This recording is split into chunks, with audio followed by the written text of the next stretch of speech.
My YouTube family, कैसे हो आप लोग। तो अभी टाइम हो रहा है 10 बजने वाला है। आई थिंक हाँ 10 बजने वाले होंगे। और मैं खाना वाना खा करके बालकनी में टहलने आई हूँ। इतना अच्छा हवा चल रहा है ना। पंचमी चंपारण में आज मौसम बहुत अच्छा किया है। मतलब दिन में तो धूप थी बट शाम से बहुत अच्छा मौसम किया है।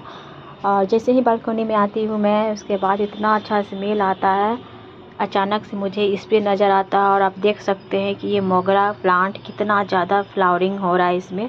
और ये मतलब दोपहर के टाइम या शाम के टाइम में भी खिला हुआ नहीं था, लेकिन ये लगता है थोड़ी देर पहले ही खिला है। और जब भी हवा चल रही है ना, तो इसका स्मेल जो है ना और ज़्यादा अच्छा, पूरा हम लोग का घर के अंदर, जैसे ये खिड़की जब खुलता है ना तो इसके अंदर तक पूरा स्मेल जाता है जैसे इस मोगरे का।